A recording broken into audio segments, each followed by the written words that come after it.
नमस्कार। आप सभी का स्वागत है हमारे YouTube चैनल पवित्र व्रत कथाओं में। आप सभी को चैत्र मास नव वर्ष की हार्दिक शुभकामना।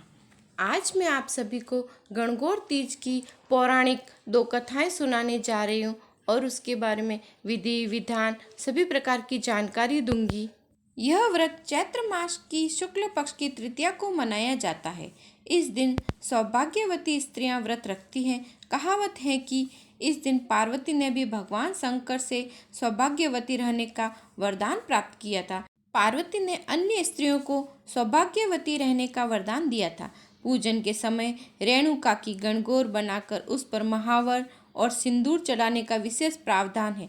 चंदन, अक्षत, धूप, बत्ती, दीप, नैवेद्य से पूजा करके भोग लगाया जाता है। विवाहित स्त्रियों को गणगौर पर चढ़े सिंदूर को अपनी मांग में लगाना चाहिए। कथा इस प्रकार है। एक बार भगवान शंकर पार्वती जी और नारद जी के साथ भ्रमण हेतु चले। वे चलते चलते चैत्र शुक्ल तृतीया को एक गांव में पहुंचे। उनका आना सुनकर गांव की निर्धन महिलाएं उनके स्वागत के लिए थाली में हल्दी कुमकुम लेकर पूजा के लिए पहुंची। उन पार्वती जी उनके पूजा के भाव को देखकर समझकर उन पर सारा सुहाग रस छिड़क दिया। वे अटल सौभाग्य को प्राप्त करके वे अपने घर लौटी। धनी वर्ग की स्त्रियां कुछ देर बाद अनेक प्रकार के व्यंजन बनाकर सोने चांदी के थाल में सजाकर सज धज कर भगवान शंकर और माता पार्वती के पास पहुंची। तब भगवान शंकर बोले कि तुम्हारे सारा सुहाग रस तो निर्धन महिलाओं पर छिड़क दिया है, अब इन्हें तुम क्या दोगी? तब पार्वती जी बोली, प्राणनाथ, उन स्त्रियों को तो ऊपरी पदार्थों से बना रस दिया गया है, इसलिए उनका रस धोती से रहेगा, परंतु इन धनी वर्ग की स्त्रियों को मैं अपनी अंगुली में चीरा लगाकर रक्त से सुहाग रस दूंगी, जो मेरे समान सौभाग्यवती हो जाएगी। जब उन स्त्रियों ने पूजन समाप्त कर लिया, तब पार्वती जी ने अपनी अंगुली में चीरा लगाकर उससे रक्त का छिड़काव किया। जिन स्त्रियों पर जैसे छींटे पड़े वैसा उन्होंने सुहाग पाया।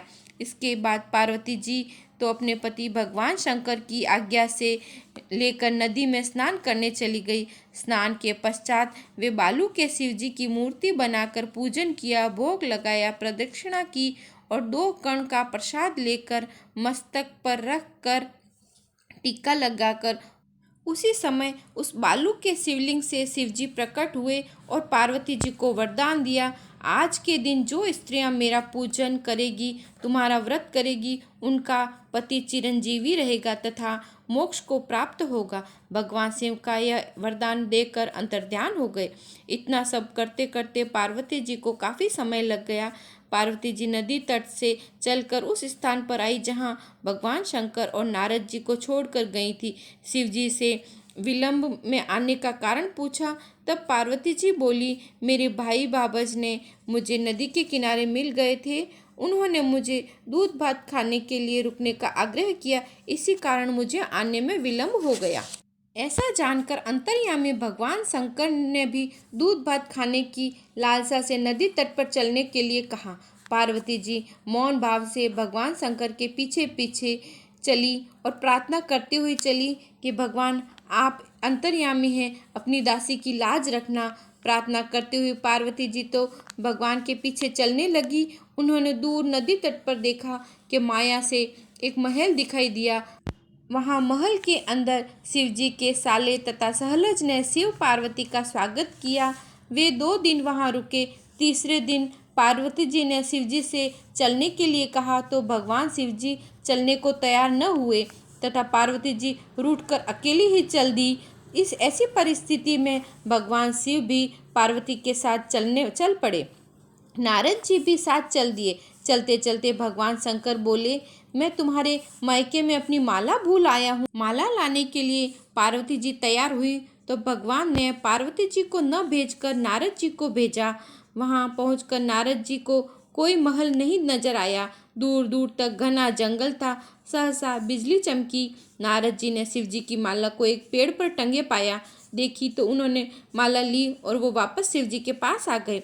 वहां पहुंचकर यात्रा का सारा कष्ट बताया। शिव जी ने हंसकर कहा, यह तो सब पार्वती जी की लीला है। इस पर पार्वती जी बोली, मैं किस योग्य हूँ, यह सब तो आपकी ही कृपा है। ऐसा जानकर महर्षि नारद ने माता पार्वती तथा उनके पतिव्रत प्रभाव से उत्पन्न घटना की मुक्त कंठ से प्रशंसा की। जहाँ तक उनके द्वारा पूजन को छुपाकर करने का प्रश्न है, यह उचित भी जान पड़ता है, क्योंकि यह पूजा छिपाकर ही करनी चाहिए, क्योंकि पार्वती जी ने भी इस व्रत को छिपाकर ही किया था। उसी परंपरा के अनुसार आज भी पूजन के समय पुरुष का उपस्थित नहीं रहते, और जिस प्रकार पार्वती जी ने सबको सुहाग दिया, सबका सुहाग अमर किया, उसी प्रकार हम सभी का भी सुहाग पार्वती माता की कृपा से अमर रहे। गणगौर तीज की पौराणिक व्रत कथा। एक बार चैत्र मास आया। पार्वती जी की माता ने गणगौर का उद्यापन रखा, उनको निमंत्रित किया। पार्वती जी शिव जी से बोली कि मैं मेरे मायके जा रही हूँ, मेरी माँ ने गणगौर का उद्यापन रखा है। शिव जी बोले मैं भी साथ चलूँगा। पार्वती जी ने बोला वहाँ पुरुषों का कोई काम नहीं है, आप मत चलिए स्वामी। पर शिव जी बोले नहीं, मैं तो चलूँगा। शिव जी ने तो हट पकड़ ली, वो साथ चलने के लिए चल दिए। पार्वती जी और शिव जी आकाश मार्ग से जा रहे थे। रास्ते में उनको एक घोड़ी कष्टाई हुई दिखी, उसको बच्चा होने वाला था। पार्वती जी ने पूछा स्वामी, ये घोड़ी इतनी कष्टाई हुई क्यों है, इसको क्या तकलीफ है? शिव जी बोले ये माँ बनने वाली है, इसलिए इसको इतना कष्ट हो रहा है। पार्वती जी बोली माँ बनने में इतना कष्ट होता है क्या? तो मुझे तो माँ नहीं बनना, मेरे गांठ लगा दो। भगवान बोले गांठ लगाने के बाद तुम कभी माँ नहीं बन पाओगी। पार्वती जी बोली कोई बात नहीं, मुझे तो इतना कष्ट नहीं देखना। शिव जी बोले ठीक है, आगे चलते हैं। तो आगे चले। कुछ मार्ग तय करने के बाद में आगे चले तो एक राजा का राज्य आया। वहाँ बड़ी भागदौड़ मची हुई थी। रानी कष्टा पा रही थी, दाई आ रही थी, जा रही थी। पार्वती जी ने शिव जी से पूछा स्वामी यहाँ क्या है, रानी इतनी कष्टा क्यों पा रही है? तो शिव जी बोले ये रानी भी माँ बनने वाली है, इसलिए इसको इतना कष्ट है। तो पार्वती जी बोली नहीं स्वामी, मुझे तो माँ नहीं बनना, मेरे आप गांठ लगा दीजिए। तब शिव जी बोले देखो रानी, मेरी लगाई हुई गांठ खुल नहीं सकती, तुम गांठ लगाने की जिद मत करो। पर पार्वती जी तो बार बार जिद कर रही थी कि नहीं स्वामी, मैं तो इतना कष्ट नहीं झेल सकती, मुझे आप गांठ लगा दीजिए, मुझे तो माँ नहीं बनना। फिर वो लोग आगे चले। आगे चले तो एक गाय है जो वो भी बड़ी कष्टा पा रही थी, उसको भी माँ बनने वाली थी वो। पार्वती जी ने देखा कि स्वामी ये गाय इतना कष्ट क्यों पा रही, क्या तकलीफ है इसको, इसका आप कष्ट दूर कीजिए। तो शिव जी बोले ये गाय भी माँ बनने वाली है, इसलिए इतना कष्ट पा रही है, इसका दुख मैं अभी दूर नहीं कर सकता, जब ये माँ बन जाएगी इसकी कष्ट तब दूर हो जाएगी। पार्वती जी बोली नहीं स्वामी, मैं तो इतने कष्ट नहीं पा सकती, आप मेरे गांठ लगा दीजिए। शिव जी बोले देखो पार्वती, मेरी लगाई हुई गांठ वापस खुल नहीं सकती है, तुम गांठ मत लगाओ। पर पार्वती जी ने तो हट ही पकड़ ली और शिव जी को गांठ लगानी पड़ी। शिव जी ने पार्वती जी के गांठ लगा दी कि अब तुम कभी माँ नहीं बनोगी।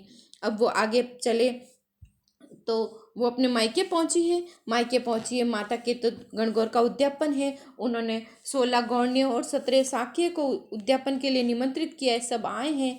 सब उन्होंने रेणुका की गौर बनाई गई है, उनकी स्थापना की गई है। 16 गौरें बनाई और उनका विधिवत पूजन किया। धूप दीप नैवेद्य से उनका पूजन किया गया, उन पर महावर सिंदूर चढ़ाया गया और सब ने अपनी मांग में उस सिंदूर को लगाया। इस प्रकार सब माता का विधिवत पूजन करके सब गौड़नियों को जिमने के लिए बिठाया गया है। सब जिमने बिठाई है। भोजन में पूरा खाना बना है और बथुए की भाजी भी बनी है, उनको सब परोसा है। सब ने भोजन किया और उसके बाद उन सभी को सुहाग टोकरी देकर सबको विदा किया। साकिये को भी सब दिया और उसको भी विदा किया। बाद में शिव जी को भोजन के लिए बिठाया तो उनके भोजन का थाल परोसा गया। वे तो पेटू की तरह भोजन करते गए, सारा परोसा गया, सारा भोजन खा लिया। घर में जो भोजन बना था सब कुछ उन्होंने खा लिया और खाने के बाद जब खाना खत्म हो गया तब उन्होंने कहा अब मेरा भोजन हो गया है, अब आप लोग जिम लो। अब पार्वती जी और उनकी माता भोजन करने बैठी तो दोनों माँ बेटी बातें कर रही थी कि जितना भोजन बनाया था सारा ही ख़त्म हो गया, अब सिर्फ बथुए की भाजी बची है और रात की बासी रोटी है। हम ऐसे करते हैं, हम बथुए की भाजी और रात की रोटी खा लेते हैं। दोनों माँ बेटियों ने तो ये वार्तालाप कर रही थी, पर शिव जी बैठे बैठे ये सारी बातें सुन रहे थे। उन दोनों माँ बेटियों ने तो वो खाया है और ऊपर से पानी पी लिया है। भोजन के पश्चात शिव और पार्वती अपनी माता से विदा लेकर अपने घर लौटने लगे और रास्ते में उन्हें उसी आकाश मार्ग से आ रहे थे। तब रास्ते में उन्हें वही गाय जो कष्टा पा रही थी, वह अब खुश खुश अपने बछड़े के चारों ओर घूमती हुई उसे लाड लड़ाती हुई दिखी। तो माता ने पूछा, ये सब क्या है? तो शिव जी बोले, अब ये माँ बन चुकी है, अब इसकी सारी पीड़ा दूर हो गई है। तो माता बोली कि अरे मुझे भी माँ बनना है, मुझे भी ये खुशी चाहिए। तो शिव जी बोले, मैंने बोला था तुम गांठ मत लगवाओ, पर तुमने गांठ लगवाई, अब ये गांठ नहीं खुल सकती। फिर वो आगे चले हैं, तो आगे चले तो देखा कि राजा के महल में बधाइयाँ बट रही है, सब लोग खुशी खुशी बाजे गाजे बज रहे हैं। माता पार्वती जी बोली, भगवान यहाँ क्या हो रहा है, इतना उत्सव क्यों मन रहा है राजा के महल में? तो भगवान बोले, यहाँ पर राजा के कुंवर हुआ है, रानी को पुत्र पैदा हुआ है, इसलिए सारी बधाइयाँ बट रही है, सब लोग हंसी खुशी त्योहार मना रहे हैं।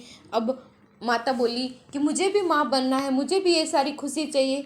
तब भगवान बोले, नहीं, अब मेरे लगाई हुई गांठ मैंने तुम्हें पहले ही कहा था कि खुलती नहीं है, अब तुम जिद मत करो।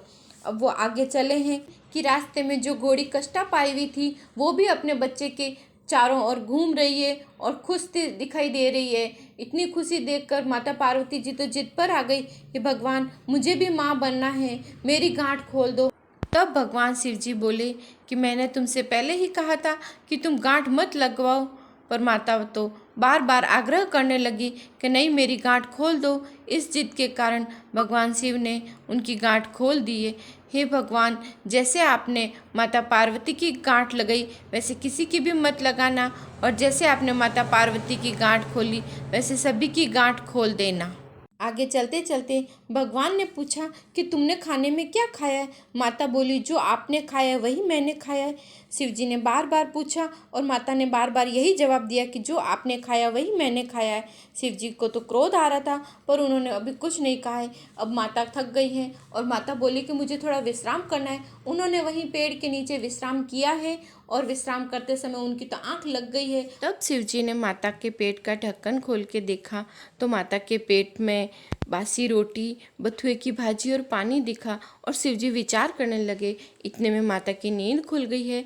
तो माता कहने लगी कि आपने मेरा पेट खोल के क्यों देखा? तो शिवजी बोले, तुमने मुझसे झूठ बोला ना कि मैंने खाया वही तुमने खाया है। तो माता बोली कि हम औरतों को तो ससुराल और मायके दोनों की इज्जत रखनी पड़ती है। आज तो आपने मेरा पेट खोला, आज के बाद कोई किसी का पेट न खोल पाए, ऐसा आप मुझे वचन दीजिए। माता तो जिद पर आ गई हैं और भगवान को ये वचन देना पड़ा कि आज के बाद कोई भी किसी का पेट में झाँक कर नहीं देख पाएगा।